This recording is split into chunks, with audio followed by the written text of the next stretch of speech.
નમસ્કાર દર્શક મિત્રો, હું કામિની પટેલ. આજના આપણા મહેમાન આપણા ગુજરાતના ગૌરવવંતા એવા શ્રી પિંકી પરીખ અને જયશ્રી પરીખનું સિને સરિતા વતી હાર્દિક સ્વાગત કરું છું. બીજી એક વાત તમને કહું કે પિંકી મહેનતું નથી, એને અપને આપ આવી જાય છે. મારે છે ને એક રોલ હોય તો હું પહેલા 3 વખત સ્ક્રિપ્ટ વાંચું, પછી મારા ડાયલોગ હોય, ઇવન ટીવી સિરિયલ હોય કે ફિલ્મ હોય કે 3 વખત હું જો મારો રોલ કયો છે.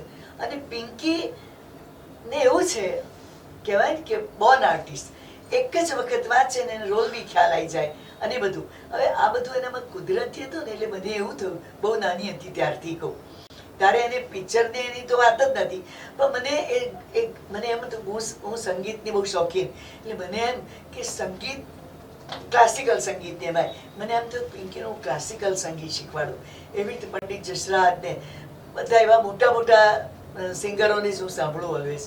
મને એમ થયું કે આને હું બહુ મોટી સિંગર બનાવું, એટલે મેં ઘેર સંગીત ટીચર રાખ્યા.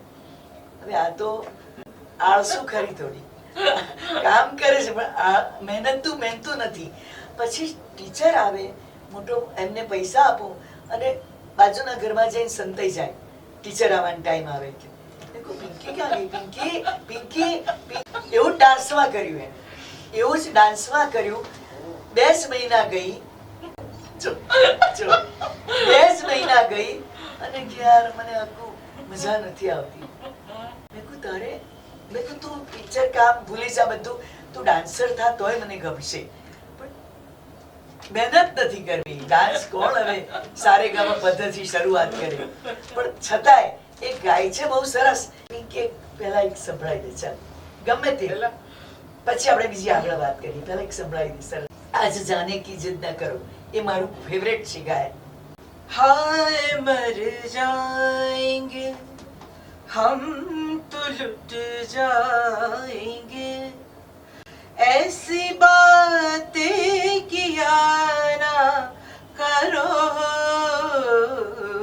आज जाने की जिद ना करो, वक्त की कैद में जिंदगी है मगर चंद घड़ियां यही है जो आजाद है, चंद घड़ियां यही है जो आजाद है, इनको खोकर मेरी जाने जा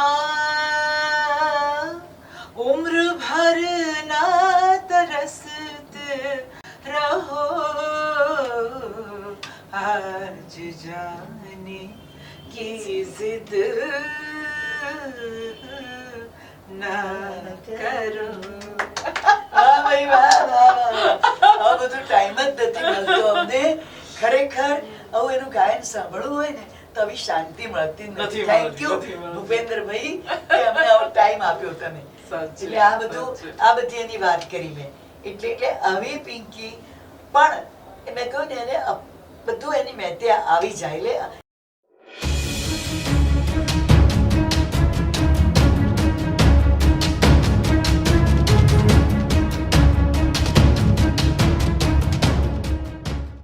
આજે સિને સરિતાના કાર્યક્રમમાં આપણને પિંકી પરીખ અને જયશ્રી પરીખને માણવાની ખૂબ જ મજા પડી, અને યુટ્યુબના માધ્યમથી તમે આ પ્રોગ્રામ માણો છો અને આવી જ રીતે માણતા રહેશો, આપનો સહકાર મળતો રહેશે એવી અપેક્ષા.